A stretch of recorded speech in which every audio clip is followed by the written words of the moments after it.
Good morning, friends. Today would be my mother's 105th birthday if she were alive.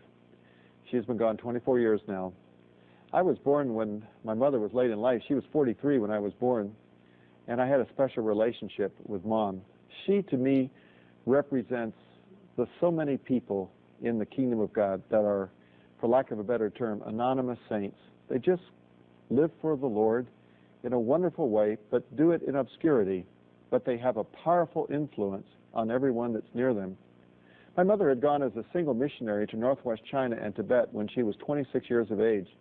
She learned the language in Beijing, and then she went westward, taking a train as far as the train tracks would go, about 1,000 miles.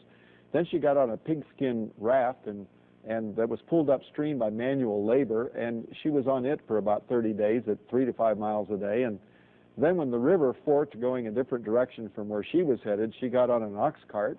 There were no mechanized vehicles up in Gansu and Qinghai provinces in those days, so she rode the ox cart another 30 days, and when the ox cart trail ran out on the Qinghai Mountains, she got on a horse. She was a city girl from Cleveland, Ohio, and had never been on a horse before in her life, but she rode it across the mountain several more days until she got to the town where she would settle. That first week in town, bandits came into the town and killed 3,000 of the 30,000 people living in the town, and Mom wound up bandaging the wounded and tending the dying and caring for the hungry. You know, the years have come and gone, and in fact, just recently in northwest China, I met the son of one of the men that my mother helped to save his life.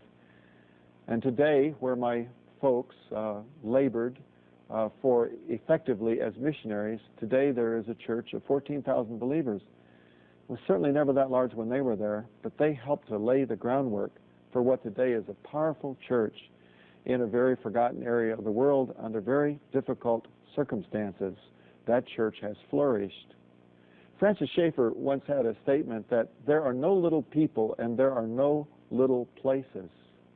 When I think of the anonymous work of persons like my mother, who served the Lord effectively both at home and abroad, who did it quietly, whose name was never in the lights, but who laid a groundwork for others to walk upon, and who laid a track in her family so that her children grew up loving God, loving family, and being useful citizens. I look at persons like my mother, and I say, of such is the kingdom of God. Of such is the way that the work of good and the work of God goes forth in this world. Maybe today nobody really knows who you are except those who are close to you.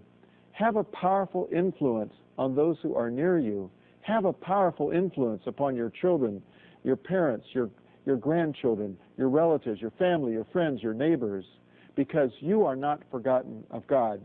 God knows who you are, and God knows where you are. It's a wonderful life when you know the Lord.